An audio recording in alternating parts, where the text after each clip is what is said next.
یہ رکھ لو۔ پرواز اترنے کا اعلان ہونے لگا تو نہایت زبردستی عثمان شبیر نے اپنا وزٹنگ کارڈ اسے تھمایا۔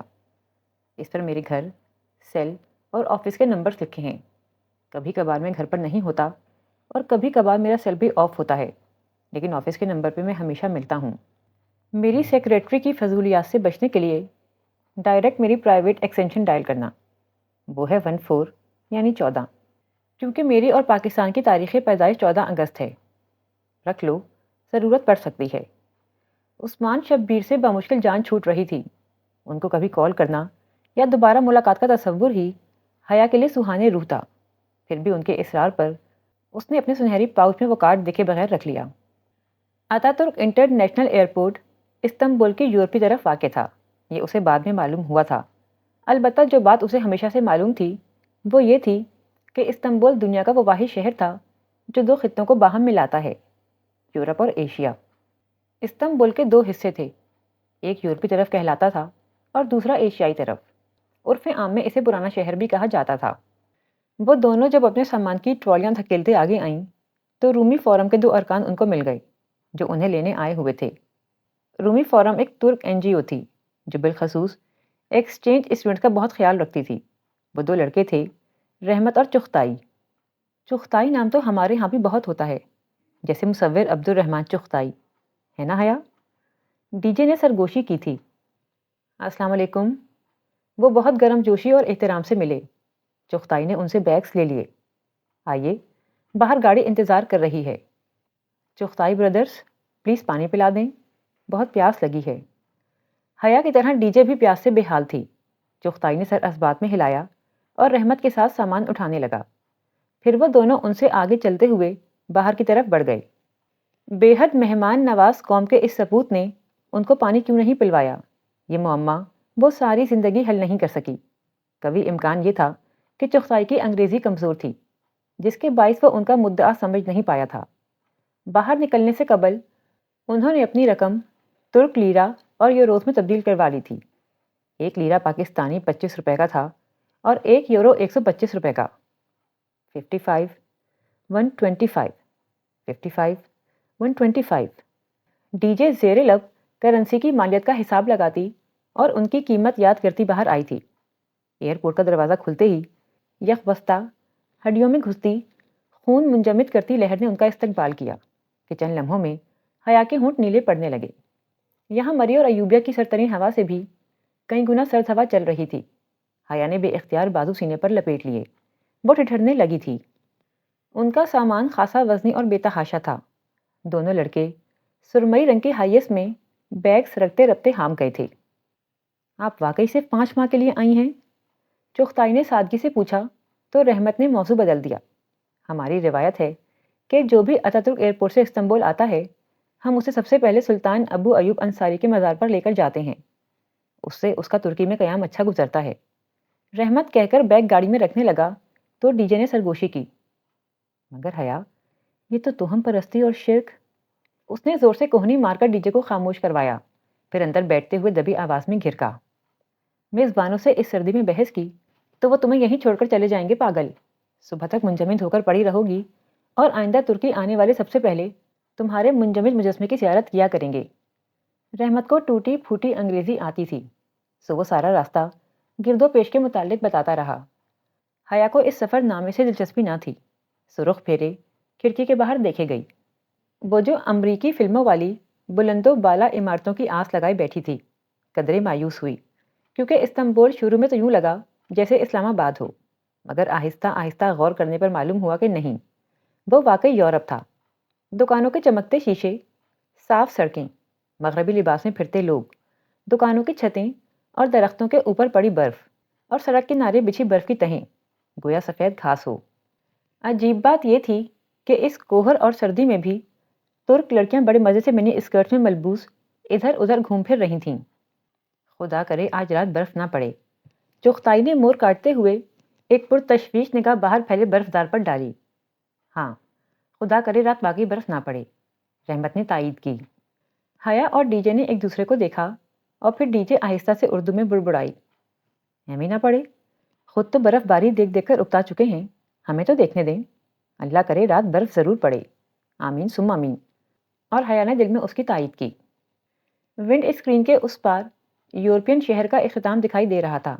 آگے نیلا سمندر بہہ رہا تھا اور اس کے دوسری طرف استنبول کا ایشیائی حصہ آباد تھا۔ دونوں حصوں کو ایک عظیم الشان پل نے جوڑ رکھا تھا، دو خطوں کا ملاپ، دو تہذیبوں کا سنگم۔ مرمرا کے سمندر کا جو حصہ استنبول کے درمیان سے گزرتا ہے اسے بوسفورس کا سمندر کہا جاتا ہے۔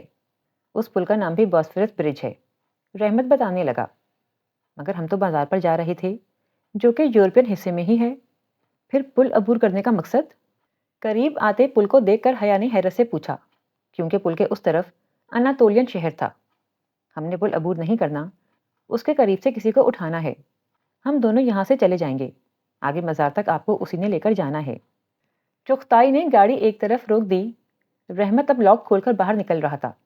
حیا نے اس خوبصورت اونچے پل کو دیکھا اور سوچا کہ کتنے برس وہ اسی پل پر سے گزرا ہوگا، کتنی ہی دفعہ اس نے بوسفورس کے نیلے پانی پہ چاند کی پریوں کا رقص دیکھا ہوگا۔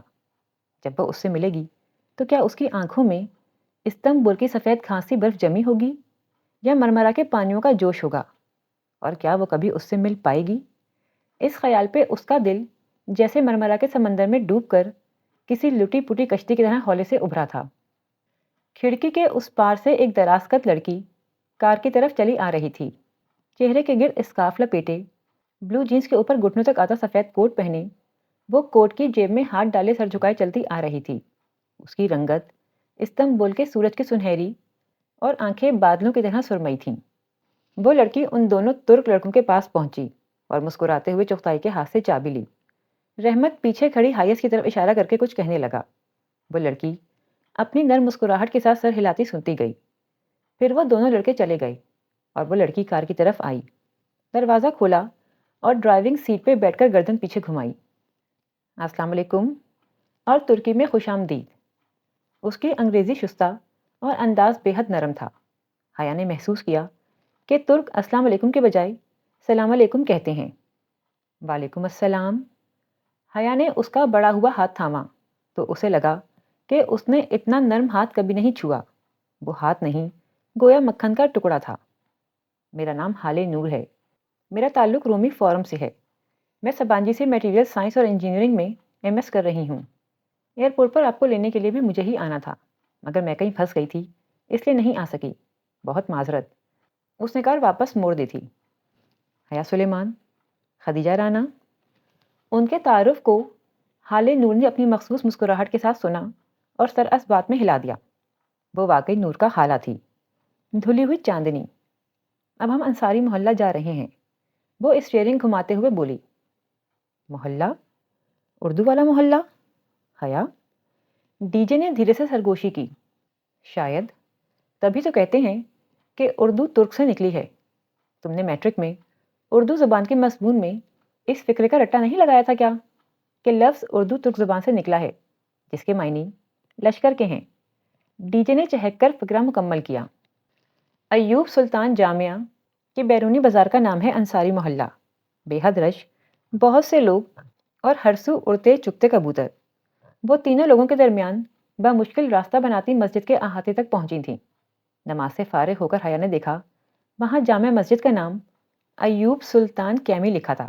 اس نے سوچا کہ جامع میں جے کی جگہ سی لکھا ہے، جو کہ غلط لگ رہا تھا۔ ہماری زبان میں سی کو عربی کے جیم کی آواز سے پڑھا جاتا ہے۔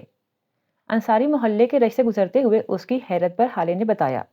وہ مسکراتی ہوئی بڑے اعتماد سے اپنے سفید کوٹ کی جیبوں میں ہاتھ ڈالے چل رہی تھی۔ اس کی بات پہ حیا بے اختیار چونکی۔ حیران کیوں ہو؟ حالے نے رک کر شاپر سے اپنے جوتے نکالتے ہوئے اسے دیکھا۔ وہاں مسجد میں داخلے کے وقت جوتے باہر رکھنے کے بجائے شاپر میں رکھنے اور ساتھ شاپر ہم وقت اٹھائے رکھنے کا رواج تھا۔ یعنی اگر کسی کا نام جہان ہو تو وہ ترک ہجوں میں اسے کیسے لکھے گا؟ بلا ارادہ اس کے منہ سے نکلا، پھر فوراً گڑبڑا کر ڈی جے کو دیکھا۔ وہ ذرا فاصلے پر کبوتروں کی تصاویر کھینچ رہی تھی۔ اس نے نہیں سنا تھا۔ حالے ڈسٹ بن میں شاپر پھینک کر سیدھی ہوئی اور مسکرا کر ہجے کر کے بتایا، CIHAN۔ اوہ، اس نے خفیف سا تھر جھٹکا۔ تبھی وہ اسے فیس بک پر نہیں ملا تھا۔ وہ اس کو جہان لکھ کر ڈھونڈتی رہی، مگر وہ تو اپنے نام کو سی سے لکھتا ہوگا۔ گلی صاف ستھری اور کشادہ تھی۔ دونوں اطراف میں دکانوں کے دروازے کھلے تھے، آگے کرسیاں میزیں بچھی تھیں، ارد گرد بہت سے اسٹال لگے تھے۔ سڑک کے کناروں پہ کھلے عام کتے ٹہل رہے تھے، مگر وہ بھونکتے نہیں تھے۔ حیا کو بھوک لگ رہی تھی اور اب وہ اس سفر نامے سے بور ہونے لگی تھی۔ بمشکل وہ تینوں اس رش بھرے محلے سے نکلیں۔ ایکسچینج اسٹوڈنٹس کو ان کا پہلا کھانا ایک ترک میزبان خاندان دیا کرتا ہے، اور ابھی ہم اسی میزبان خاندان کے گھر جا رہے ہیں۔ جب وہ کار میں باسفورس پل پر سے گزر رہی تھیں تو حالے نے بتایا۔ کھانے کا سن کر ان پر چھائی بیزاریت ذرا کم ہوئی۔ میزبان خاندان کا گھر استنبول کے ایک پوش علاقے میں واقع تھا۔ کشادہ سڑک، خوبصورت بنگلوں کی قطار اور بنگلوں کے سامنے سبزے پہ جمی برف۔ ان کے اسکالرشپ کوآرڈینیٹر نے چند باتیں انہیں ذہن نشین کروا دی تھیں کہ ترکی میں جوتے گھر سے باہر اتارتے ہیں، گھاس پہ نہیں چلتے، اور ملاقات کے وقت ترک خاندان کے بڑے کا ہاتھ چومنا ہوتا ہے۔ اس کی ضرورت نہیں ہے، اس تکلف کو رہنے دو۔ ان دونوں نے گھر کے داخلی دروازے کے باہر بچھے ہوئے میٹ پر جوتے اتارے تو اندر سے آتی وہ مشفق اور معمر خاتون پیار بھری خفگی سے بولی تھیں، پہلے دن کوئی اصول نہیں ہوتے، سلام علیکم اور ترکی میں خوش آمدید۔ آپ کے اصولوں کی پاسداری ہمارے لیے باعث فخر ہے۔ حیا نے مسکراتے ہوئے ان کا ہاتھ تھاما اور سر جھکا کر ان کے ہاتھ کی پشت کو لبوں سے لگایا۔ معمر خاتون مسز عبداللہ کا چہرہ خوشی سے چمک اٹھا۔ اندر آ جاؤ۔ وہ راستہ دینے کے لیے ایک طرف ہٹیں۔ ان کی سرخ بالوں والی بیٹی آگے بڑھی اور کارپیٹ شوز حیا اور ڈی جے کے قدموں میں رکھے۔ وہ ریشمی کپڑے سے بنے کوٹ شوز کی شکل کے جوتے تھے۔ دونوں نے جھک کر وہ جوتے پہنے اور اندر داخل ہوئیں۔ اس ترک گھر کا فرش لکڑی کا بنا تھا۔ لیونگ روم کے فرش پہ بہت خوبصورت قالین بچھے تھے۔ وہ باتھ روم ہاتھ دھونے آئی تو دیکھا وہاں الگ ٹوٹی وغیرہ نہیں تھی، بلکہ ایک طرف قطار میں نل لگے تھے۔ البتہ باتھ روم کے فرش پر بھی رگز اور کاؤچ بچھے تھے۔ حیرت انگیز۔ وہ واپس آئی تو ڈائننگ ہال میں کھانا لگایا جا رہا تھا۔ ڈی جے جھک کر پیار سے مسز عبداللہ کی نواسی عروہ سے کچھ کہہ رہی تھی۔ وہ 3 خواتین پر مشتمل چھوٹا سا کنبہ تھا، اور چونکہ وہ دونوں لڑکیاں تھیں سو حالے نے ایسے ترک خاندان کا چناؤ کیا تھا جس میں کوئی مرد نہ ہو۔ اسی پل مسز عبداللہ سوپ کا بڑا سا پیالہ اٹھائے چلی آئیں۔ حالے مستعدی سے ان کی ہیلپ کروا رہی تھی۔ تم کیا کہہ رہی تھیں؟ تمہارا کوئی رشتہ دار بھی ہے ادھر؟ انہوں نے سوپ کا پیالہ میز پر رکھا۔ حیا نے ایک نظر اس مرغوبے کو دیکھا۔ جی، میری پھپھو ہیں ادھر۔ وہ سوپ کو درزیدہ نگاہوں سے دیکھتے ہوئے بولی۔ ادھر رہتی ہیں؟ ادھر۔ اس نے پرس سے مڑا توڑا کاغذ نکال کر حالے کو تھمایا۔ حالے نے ایک نظر اس کاغذ کو دیکھا اور پھر اسبات میں سر ہلا دیا۔ کل میں ملوا دوں گی تمہیں ان سے، ابھی کھانا شروع کرو۔ اس نے کاغذ واپس حیا کی طرف بڑھا دیا۔ ڈی جے، ہم واقعی ترکی میں بھوکے مر جائیں گے۔ اس مرغوبے کی شکل دیکھو، مجھے تو پھر سے متلی ہو رہی ہے۔ حیا جبرن مسکراتے ہوئے حوالے سے اردو میں بولی۔ مسز عبداللہ نے ناسمجھی سے اسے دیکھا۔ یہ کہہ رہی ہے کہ ان خواتین کا خلوص اسے شرمندہ کر رہا ہے۔ ڈی جے نے جلدی سے ترجمانی کرتے ہوئے میز کے نیچے سے اس کا پیر زور سے کچلا۔ اوہ شکریہ۔ مسز عبداللہ مسکرا کر کھانا پیش کرنے لگی۔ سوپ دراصل مسور کی دال کا شوربہ تھا، اور اردو جیسی ترک میں اسے چوربا کہتے تھے۔ وہ ذائقے میں شکل سے بڑھ کر بدمزہ تھا۔ چند لمحوں بعد ہی دونوں پاکستانی ایکسچینج اسٹوڈنٹس کی برداشت جواب دینے لگی۔ حیا، مجھے الٹی آنے والی ہے اور میں بھی مرنے کے قریب ہوں۔ وہ بدقت چہروں پر مسکراہٹ سجائے چمچہ بھر رہی تھیں۔ ترک خواتین بہت مرغوبیت سے سوپ پی رہی تھیں۔ چوربا ختم ہوا تو کھانا آ گیا۔ وہ اس سے بھی بڑھ کر بدمزہ تھا۔ ایک چاولوں کا پلاؤ تھا، اور پلاؤ شکل میں ابلے چاولوں سے مختلف نہ تھا۔ ساتھ چنے کا سالن اور مرغی کی گریوی تھی جو کہ منچورین کی طرح دکھتی تھی۔ وہ 1.5 دن کی بھوکی تھیں اور اوپر سے یہ بدمزہ کھانے مزید حالت خراب کر رہے تھے۔ وہی ترک خواتین ہی کھا رہی تھیں۔ پلاؤ کا پیالہ بھی ختم ہو چکا تھا، اور ہم پاکستانی میزبانوں کے برعکس وہ اسے دوبارہ بھرنے کے لیے دوڑی نہیں تھیں۔ وجہ ان کے خلوص کی کمی نہ تھی، بلکہ شاید یہی ان کا طریقہ تھا کہ پیالہ ایک ہی دفعہ بھر کر رکھا جاتا تھا۔ خدیجہ، تمہاری دوست مجھے کچھ پریشان سی لگ رہی ہے، خیریت ہے؟ مسز عبداللہ نے پوچھ ہی لیا۔ ڈی جے نے گڑبڑا کر اسے دیکھا۔ سب کھانے سے ہاتھ روک کر اسے دیکھنے لگے تھے۔ لگتا ہے آپ لوگ پڑھ کر ہی تھک جاتے ہو، کمنٹ کرنے کی ہمت ہی نہیں ہوتی۔ ٹھیک کہہ رہی ہوں نا گرلز؟ حیا نے میز تلے آہستہ سے اپنا پاؤں ڈی جے کے پاؤں پہ رکھا۔ فیملی فرینڈ کی ہما، کوئی معقول وجہ بتاؤ ان کو۔ نہیں وہ دراصل حیا بہت ڈرپوک ہے، اسے اسٹریٹ کرائم سے بہت ڈر لگتا ہے، اور یہ پہلی دفعہ اکیلی یورپ آئی ہے تو یہ پوچھ رہی ہے کہ کہیں استنبول میں کوئی آرگنائز کرمنل سے تو واسطہ نہیں پڑے گا۔ حیا خفت سے سر جھکائے لب کاٹتی رہی۔ وہ خالی ہاتھ ان کے گھر آئی تھیں اور انہوں نے میزیں بھر دی تھیں، پھر بھی اس کے نخرے ختم ہونے میں نہیں آ رہے تھے۔ اسے بے حد پچھتاوا ہوا۔ وہ بات سنبھالنے پر ڈی جے کی بے حد ممنون تھی۔ قطعاً نہیں، استنبول بہت محفوظ شہر ہے، سرخ بالوں والی لڑکی رسان سے بولی۔ یہاں کی پولیس ایسے لوگوں کو کھلے عام پھرنے نہیں دیتی۔ بالکل، استنبول میں قانون کی بہت پاسداری کی جاتی ہے، حالے نے تائید کی۔ مسز عبداللہ خاموشی سے سنتی رہیں۔ ان کے چہرے پہ کچھ ایسا تھا کہ حیا انہیں دیکھے گئی۔ جب حالے نور استنبول کی شان میں ایک لمبا سا قصیدہ پڑھ کر فارغ ہوئی تو مسز عبداللہ نے گہری سانس لی۔ خدا کرے تمہارا واسطہ کبھی عبد الرحمن پاشا سے نہ پڑے۔ حیا نے دھیرے سے کانٹا واپس پلیٹ میں رکھا۔ ایک دم پورے ہال میں اتنا سناٹا چھا گیا تھا کہ کانٹے کی کانچ سے ٹکرانے کی آواز سب نے سنی۔ کون پاشا؟ ڈی جے نے الجھ کر مسز عبداللہ کو دیکھا۔ وہ ممبئی کا ایک اسمگلر ہے، یورپ سے ایشیا اسلحہ اسمگل کرتا ہے۔ استنبول میں اگر چڑیا کا بچہ بھی لاپتہ ہو جائے تو اس میں پاشا کا ہاتھ ہوتا ہے۔ بوسفورس کے سمندر میں ایک جزیرہ ہے ببو کدا، اس جزیرے پہ اس مافیا کا راج ہے، اور میری موم کو خواب بہت آتے ہیں۔ ان کی بیٹی نے خفگی سے ان کو دیکھا۔ یہ لڑکیاں سمجھتی ہیں میری عقل میرا ساتھ چھوڑنے لگی ہے۔ بالکل ٹھیک سمجھتی ہیں، اور ایکسچینج اسٹوڈنٹس کان کھل کر سن لو۔ حالے نے قدرے تل میں لا کر مداخلت کی۔ استنبول میں ایسا کوئی کرائم سین نہیں ہے، یہ سب گھریلو عورتوں کے افسانے ہیں، یہاں کوئی بھارتی اسمگلر نہیں ہے۔ دونوں ترک لڑکیاں اپنے تئیں بات ختم کر کے اب سویٹ ڈش کی طرف متوجہ ہو چکی تھی۔ خدیجہ بھی ان کی باتوں پہ مطمئن ہو کر شکر پارے کھانے لگی تھی، مگر حیا کے حلق میں بہت میٹھے سے شکر پارے کہیں اٹک سے گئے تھے۔ ابو ظہبی انٹرنیشنل ایئرپورٹ پہ اس نے اس حبشی کے منہ سے پاشا کا نام سنا تھا۔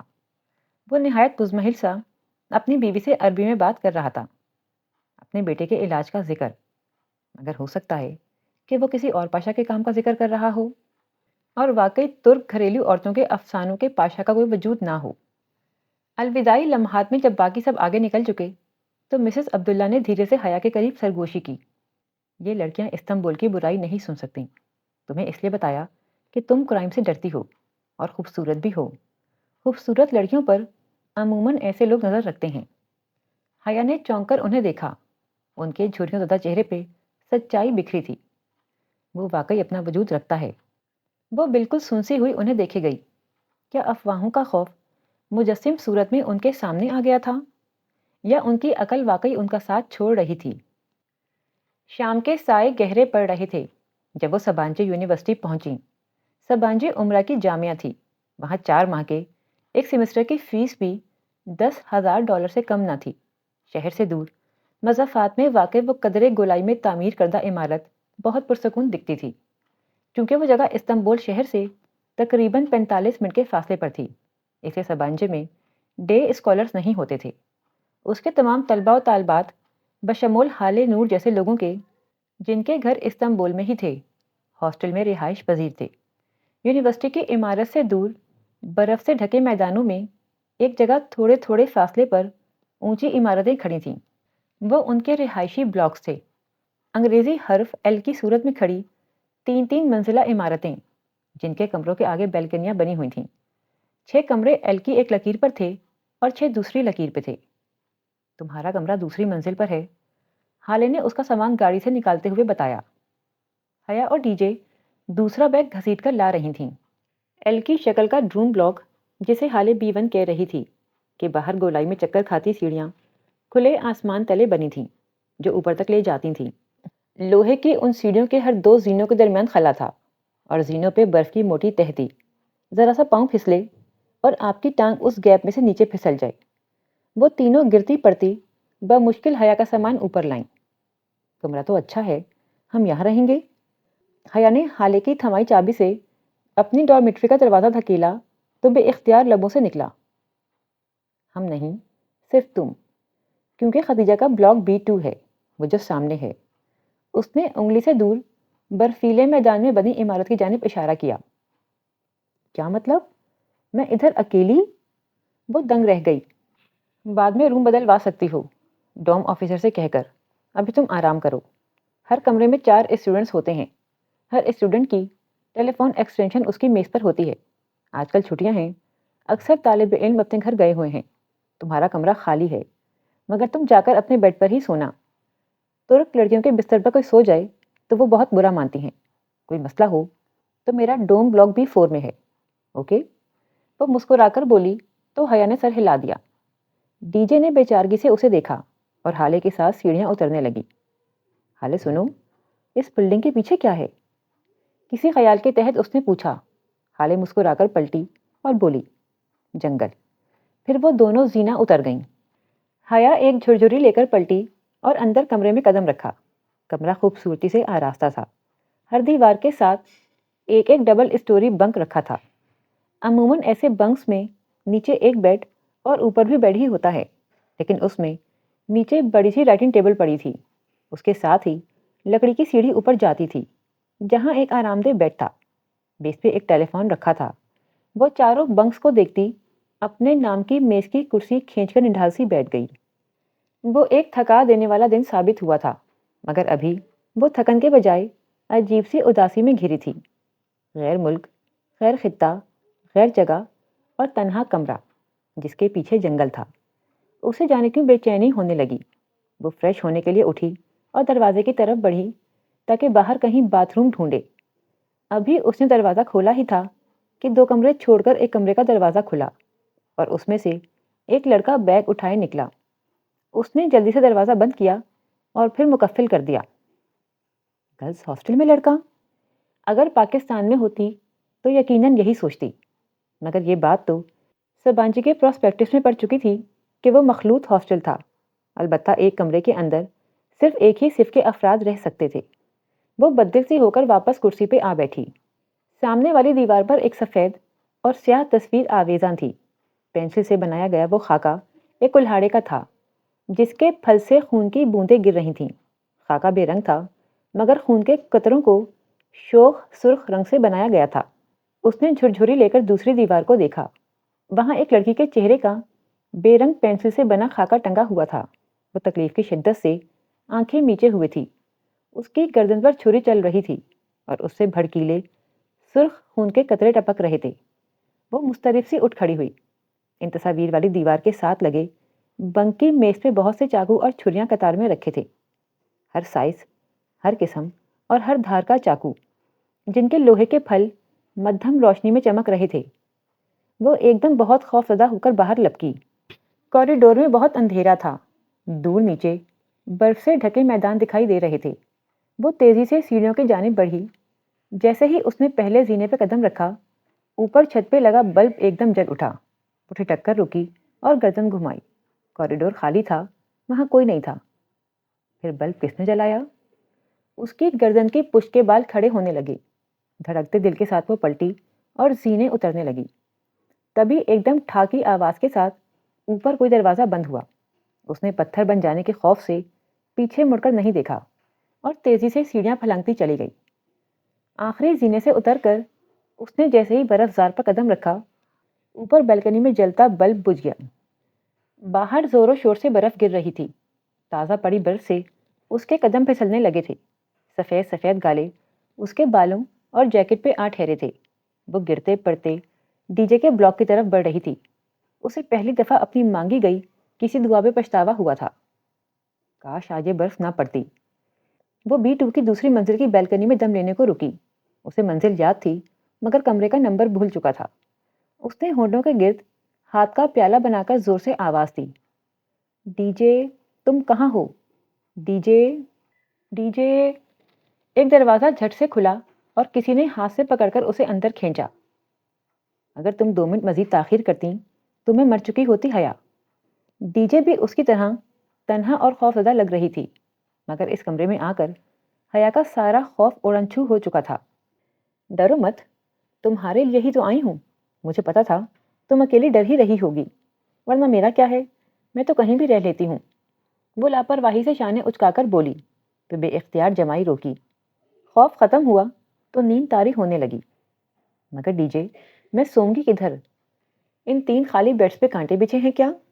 مگر حالے نے کہا تھا کہ ترک لڑکیاں… فی الحال یہاں نہ حالے نور ہے نہ ہی ترک لڑکیاں، مگر اللہ تو دیکھ رہا ہے۔ غیر ملک میں اس کا سویا ہوا خوف خدا جاگ اٹھا تھا، اور مجھے امید ہے کہ اللہ تعالیٰ حالے نور کو پتہ نہیں لگنے دے گا۔ اب بستر میں گھسو اور سو جاؤ۔ خدا جانے مجھے کس پاگل کتے نے کاٹا تھا جو ترکی آ گئی۔ آگے جھیل، پیچھے جنگل، اتنی وحشت۔ ڈی جے کمبل میں لیٹی مسلسل بڑبڑا رہی تھی۔ نیند سے تو وہ بھی بے حال ہونے لگی تھی، سو ڈی جے کے قریبی بنک کی سیڑھیاں پھلانگ کر اوپر کمبل میں لیٹ گئی۔ حیا، وہ کچی نیند میں تھی جب ڈی جے نے اسے پکارا۔ اس کی پلکیں اتنی بھوجل تھیں کہ وہ انہیں کھول نہیں پا رہی تھی۔ سامنے والے کمرے میں بڑے ہینسم لڑکے رہتے ہیں، میں نے انہیں کمرے میں جاتے دیکھا ہے۔ اچھا، اس کا ذہن غنودگی میں ڈوب رہا تھا۔ اور سنو، وہ پلاؤ اتنا برا بھی نہیں تھا، ہمیں سفر کی تھکاوٹ کے باعث برا لگا۔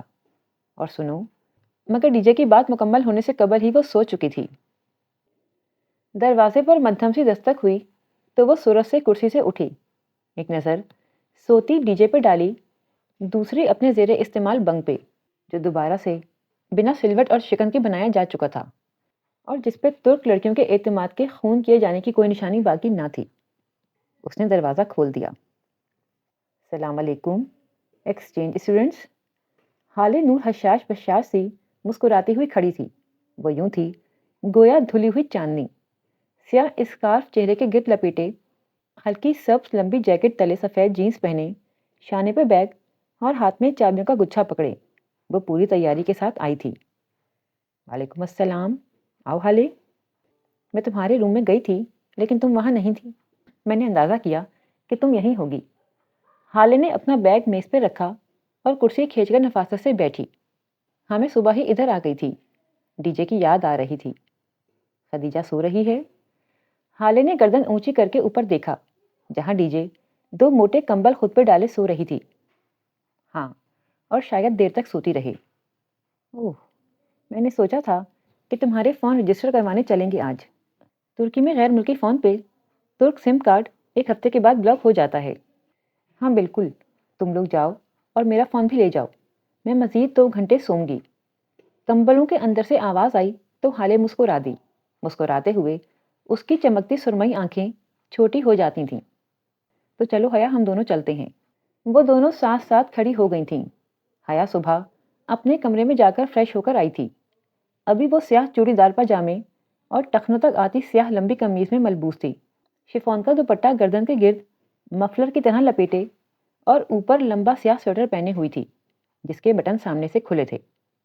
کچھ دن میرے خوش قسمت ہوتے ہیں جب میرے پاس کار ہوتی ہے، اور کچھ دن بدقسمت دن جب میرے پاس کار نہیں ہوتی، اور آج میرا خوش قسمت دن ہے، حالے نے اٹھتے ہوئے بتایا۔ ابھی ہم قریبی دکانوں میں جائیں گے، اگر وہاں سے فون رجسٹر نہ ہوئے تو جواہر چلیں گے، اس کے بعد وہاں سے جہانگیر۔ جواہر؟ حیا نے ابرو اٹھائے۔ جہانگیر کو اس نے کسی ترک کا نام سمجھ کر نظر انداز کر دیا تھا۔ جواہر شاپنگ مال ہے، یورپ کا سب سے بڑا اور دنیا کا 6واں بڑا شاپنگ مال۔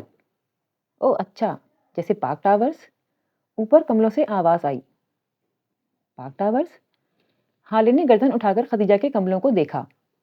ہمارا پارک ٹاورز ایشیا کے سب سے بڑے شاپنگ مال میں شمار ہوتا ہے، وہ غنودہ آواز میں بولی۔ نائس۔ حالے ستائی سے مسکرا کر باہر نکل گئی تھی۔ حیا نے اس کے جانے کی تسلی کر لی، پھر لپک کر پیچھے آئی اور سیڑھی پہ چڑھ کے ڈی جے کا کمبل کھینچا۔ یہ پارک ٹاورز ایشیا کا سب سے بڑا مال کب سے ہو گیا؟ اس نے کون سا جا کر چیک کر لینا ہے، تھوڑا سا شو مارنے میں کیا حرج ہے؟ ڈی جے خراب سے کمبل میں گھس گئی۔ حالے نے گہری سانس اندر کھینچی۔ گاڑی سڑک پر رواں دواں تھی اور کھڑکی کے باہر ہر سو برف دکھائی دے رہی تھی۔ تم ایڈریس دکھاؤ، ہم پہنچنے والے ہیں۔ کدھر؟ حیا نے ناسمجھی سے ڈرائیو کرتے حالے کو دیکھا۔ جہانگیر؟ اور کدھر؟ وہاں کیا ہے؟ تمہاری آنٹی کا گھر، کل کہا جو تھا کہ تمہیں لے جاؤں گی، صبح بتایا بھی تھا، بھول گئی؟ تم مجھے ادھر لے کر جا رہی ہو؟ وہ ہکا بکا رہ گئی۔ ہاں نا، اب ایڈریس بتاؤ، اسٹریٹ نمبر تو مجھے یاد رہ گیا تھا، آگے بتاؤ۔ اوہ حالے، اس نے ہڑبڑا کر پرس سے توڑا موڑا سا کاغذ نکالا۔ اس نے کاغذ پر دیکھا، وہاں علاقے کا نام سہانگیر لکھا تھا۔ وہ اسے سہانگیر پڑھتی تھی۔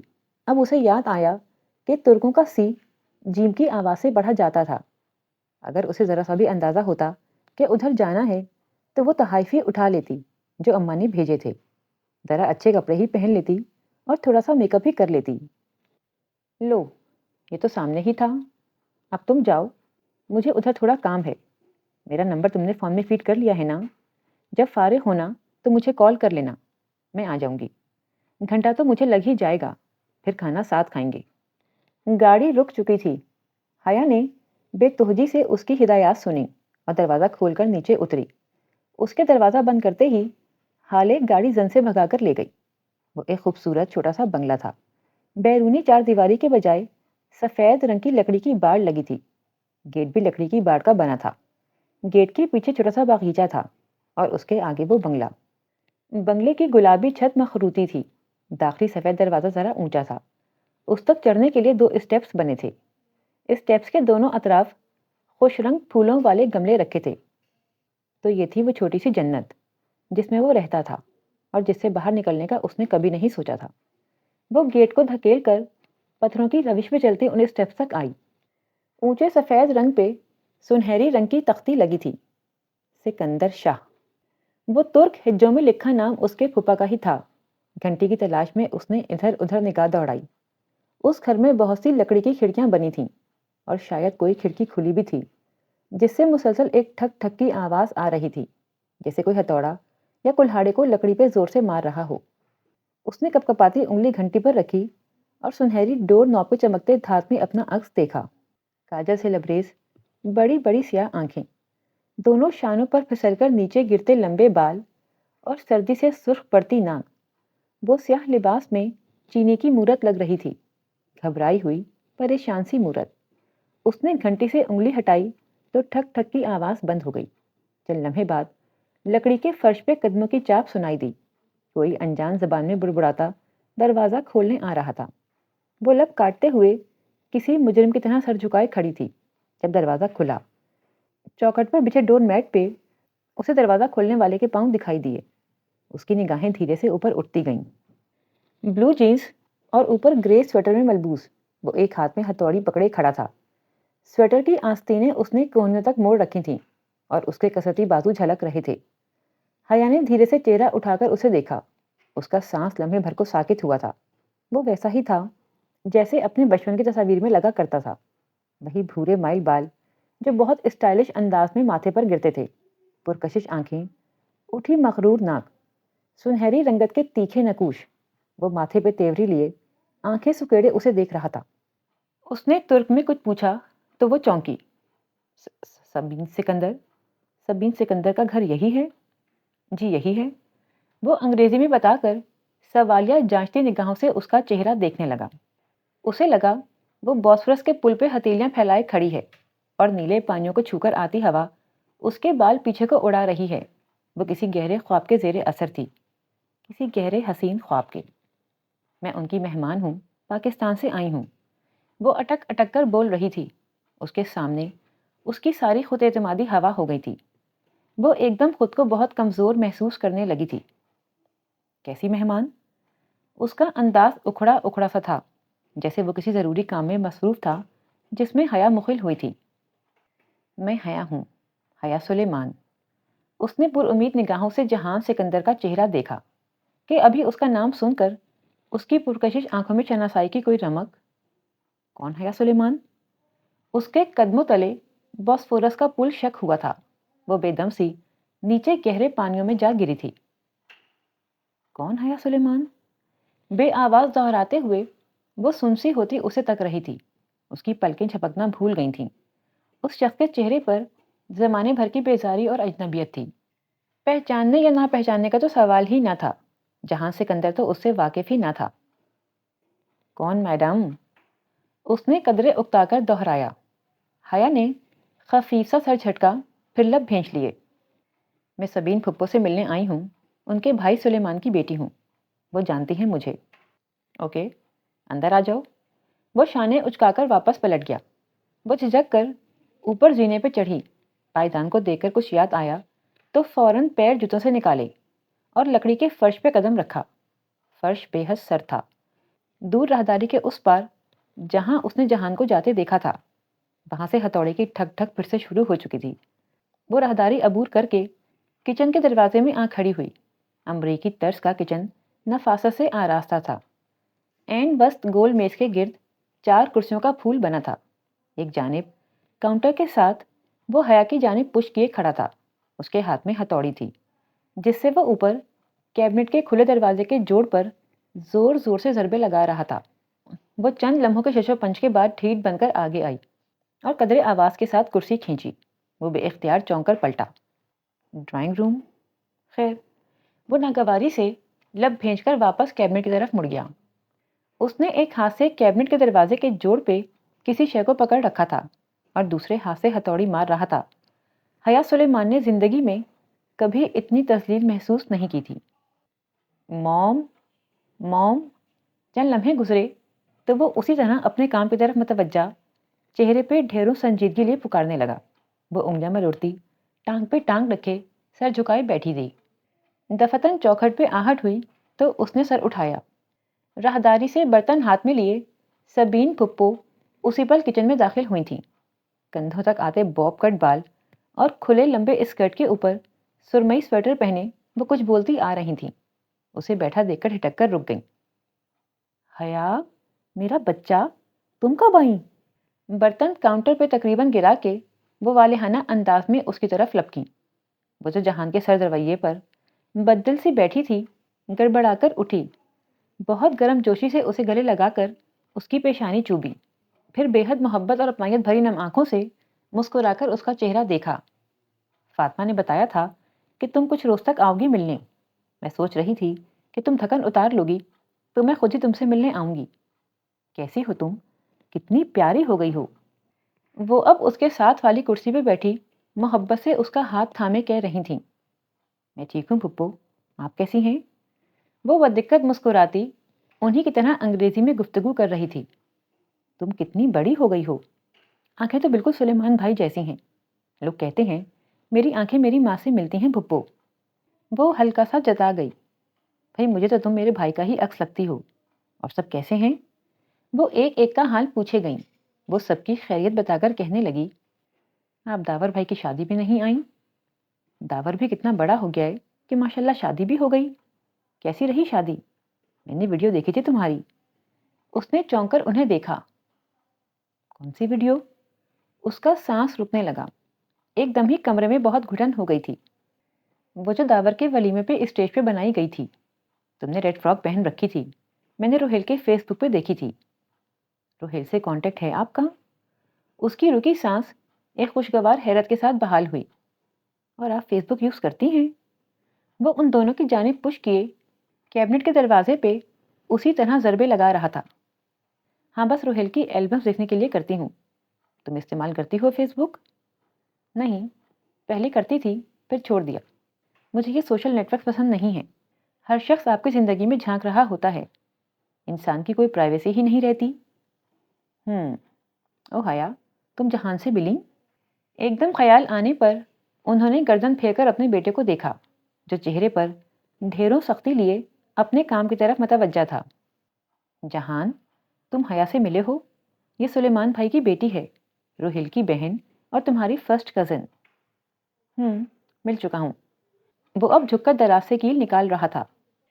یہ رشتہ داریاں یاد رکھنے کے معاملے میں بہت پور ہے، ویسے کوشش تو کرتا ہے اور اسے رشتے یاد بھی رہتے ہیں۔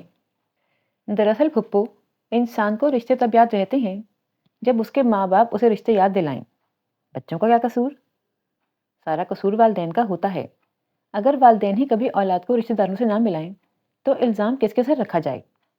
سبین پھپھو کا جوش و خروش سے چمکتا چہرہ پھیکا پڑ گیا، مگر وہ اسی طرح تلخی سے کہتی جا رہی تھی۔ جہان اب بھی کام میں مصروف تھا۔ مثلاً اب آپ لوگ ہیں، آپ کئی دہائیوں سے ادھر مقیم ہیں اور شاید آپ کا واپس آنے اور اپنے خونی رشتوں سے ملنے کا دل ہی نہیں چاہتا، تو ہے نا یہ انفیئر؟ نہیں؟ پھپھو کا چہرہ سفید پڑ گیا تھا، لٹھے کی مانند سفید اور پھیکا۔ پھر وہ بددقت ذرا سا مسکرائیں اور سر جھٹکا۔ ٹھیک ٹھیک کہہ رہی ہو، بس کبھی آ ہی نہیں سکے۔ وہ اب مطمئن تھی، اپنے لہجے پر اسے قطعی افسوس نہیں ہوا تھا۔ یہ ان لوگوں کی بے رخی تھی جس کے باعث اس کا ان سے تعلق ایک سوالیہ نشان بن کے رہ گیا تھا۔ وہ زمین اور آسمان کے درمیان معلق تھی، کسی کی منقوہہ ہو کر بھی خاندان کے لڑکے اس سے امید لگانے لگے تھے۔ اس کی کڑوی دوائی کا ذرا سا ذائقہ یہ ذمہ داران بھی تو چکھیں، جنہیں اپنے بیٹے کو یہ بتانا یاد رہا تھا کہ وہ اس کی کزن ہے، اور بس۔ دفتن اس کی نگاہ فریج کے اوپر رکھے فوٹو فریم پر پڑی۔ اس میں ایک خوش شکل درمیانی عمر کے صاحب مسکرا رہے تھے، سر پہ آرمی کی کیپ اور کندھوں پہ سجے تمغے پھول ستارے۔ یہ پھپھا ہیں؟ وہ گردن اٹھا کر حیرت سے تصویر دیکھنے لگی۔ سبین پھپھو نے اس کی نگاہوں کے تعاقب میں دیکھا اور دھیرے سے سر ہلا دیا۔ انسان کو رشتے تب یاد رہتے ہیں جب اس کے ماں باپ اس کو رشتے یاد دلائیں۔ وہ پلٹے بنا خاصا جتا کر بولا تو حیا چونکی۔ وہ تو اسے لا تعلق سمجھ رہی تھی۔ اس کا خیال تھا جہان نے اس کی تلخ باتوں پر دھیان نہیں دیا، مگر نہیں، وہ بظاہر نظر انداز کیے سب سن رہا تھا۔ وہ ذرا محتاسی ہو کر سیدھی ہوئی۔ میرا مطلب تھا پھپھا آرمی میں تھے؟ پاکستان آرمی میں؟ نہیں۔ جہان ہتھوڑی سلیب پہ رکھ کے آگے بڑھا اور فریج پہ رکھا فریم گرا دیا۔ تصویر والی طرف فریج کی چھت پہ سجدہ ریز ہو گئی۔ حیا، تم نے کھانا تو نہیں کھایا نا؟ میں بس لگا رہی ہوں۔ پھپھو اب سنبھل کر دوبارہ سے حشاش بشاش ہو گئی تھیں۔ حیا جواب دیے بنا تحیر سے فریج کے اوپر اوندھے منہ گرے فریم کو دیکھے گئی۔ اس کے ایک سوال کے جواب میں جس بد مزاجی سے جہان نے فریم گرایا تھا وہ ابھی تک اس پہ گنگ تھی۔ ممی، آپ کا کیبنٹ ریڈی ہے۔ وہ اب کیبنٹ کا دروازہ کھول بند کر کے چیک کر رہا تھا۔ تھینک یو جہان۔ اور باتھ روم کا نل بھی؟ پھپھو نے گول میز پہ پلاؤ کا بڑا سا پیالہ رکھتے ہوئے اسے یاد دلایا۔ اے ہائے، پھر وہی بدمزہ پلاؤ؟ وہ خفیف سا سر جھٹک کر رہ گئی۔ رہنے دے پھپھو، میں کوئی اگر مگر نہیں، میں تمہارے لیے کچھ خاص نہیں بنا سکی، سو مجھے انکار کر کے اب شرمندہ نہ کرنا۔ جہان اب دراز سے ڈبہ نکال کر اندر رکھی چیزیں الٹ پلٹ کر رہا تھا۔ دفتن ڈور بیل بجی۔ جہان نے رکا راہداری کی سم دیکھا، پھر ڈبہ وہیں چھوڑا اور باہر نکل گیا۔ شروع کرو حیا۔ پھپھو نے مسکراتی آنکھوں سے دیکھتے ہوئے اسے پلیٹ تھمائی۔ اس نے شکریہ کہہ کر چاول اور تھوڑے سے لوبیا کا مسالہ نکالا۔ راہداری کے اس پار جہان کسی مرد سے ترک میں کچھ بول رہا تھا۔ دونوں کی مدھم سی آوازیں سنائی دے رہی تھیں۔ دوسرے ہی چمچے میں وہ پلاؤ اسے مزیدار لگنے لگا۔ یہ صحیح کہتی تھی، ان کو کھانا صرف سفر کی متلی کے باعث بدمزہ لگا تھا۔ پھپھو، آپ کے ہاتھ میں بہت ذائقہ۔ حیا، اس کا چمچہ پکڑے منہ تک جاتا ہاتھ اور بات دونوں رک گئے۔ بے یقینی سے اس نے گردن موڑی۔ جہان راہداری سے اسے پکارتا آ رہا تھا۔ کیا اس مغرور اور بددماغ آدمی کو اس کا نام یاد رہ گیا تھا؟ جی، وہ بمشکل بول پائی۔ وہ کچن کے کھلے دروازے سے اندر آیا تو حیا نے دیکھا اس کے ہاتھوں میں ایک ادھ کھلے گلابوں کا بکے اور ایک سفید کارڈ تھا۔ کیا تم یہاں رہنے آئی ہو؟ وہ اس کے سامنے کھڑا سختی سے پوچھنے لگا۔ نہیں۔ وہ سانس روکے ان سفید گلاب کے پھولوں کو دیکھ رہی تھی۔ یہ اس کے لیے نہیں ہو سکتے تھے۔ نہیں، ہرگز نہیں۔ تو پھر اپنے ویلنٹائن کو میرے گھر کا پتہ دینے کی کیا ضرورت تھی؟ اس نے زیر لب ترک میں کسی غیر مہذب لفظ سے اس نامعلوم شخص کو نوازا اور گلدستہ اور کارڈ اس کے سامنے میز پر تقریباً پھینکنے کے انداز میں رکھا۔ نہیں، میں نے نہیں۔ وہ پھٹی پھٹی نگاہوں سے پھولوں کے اوپر گرے سفید کارڈ کو دیکھے گئی جس پہ لکھے حروف نمایاں تھے۔ فار مائی لو، حیا سلیمان، فرام یور ویلنٹائن۔ اور ویلنٹائن ڈے میں ہفتہ 10 دن باقی تھے۔ اسے یاد تھا کہ یہاں بھی پہنچ گیا۔ وہ ابھی تک بے یقین تھی۔ جہان اپنا ٹول باکس کھولے کھڑا چیزیں الٹ پلٹ کر رہا تھا۔ کچن میں ایک شرمندہ سی خاموشی چھائی ہوئی تھی۔ دفتن میز پہ رکھا حیا کا موبائل بج اٹھا۔ اس نے چونک کر دیکھا، گھر سے کال آ رہی تھی۔ اس نے کال کاٹی اور اٹھ کھڑی ہوئی۔ حیا، بیٹھو بچے۔ پھپھو نے اسے روکنا چاہا۔ میری فرینڈ کال کر رہی ہے، وہ باہر آ گئی ہے شاید۔ اچھا، میں چلتی ہوں، اللہ حافظ۔ حالانکہ پھپھو کی شکل سے ظاہر تھا کہ وہ جانتی ہیں کہ فون اس کی دوست کا نہیں تھا، مگر انہوں نے سر ہلا دیا، کہنے کو جیسے کچھ باقی نہیں رہا تھا۔ وہ کرسی دھکیل کر تیزی سے باہر نکل گئی۔ میز پر سفید گلاب پڑے رہ گئے تھے، ڈور میٹ پہ اس کے جوتے یوں ہی پڑے تھے۔ اس نے ان میں پاؤں ڈالے تو دیکھا ایک کاغذ ان پر گرا ہوا تھا۔ حیا جھکی اور وہ کاغذ اٹھایا۔ وہ کسی کورئر کمپنی کی رسید تھی، غالباً جو شاید جہان نے دستخط کر کے وہیں پھینک دی تھی۔ وہ رسید الٹ پلٹ کر دیکھتی، تیز قدموں سے گیٹ عبور کر گئی۔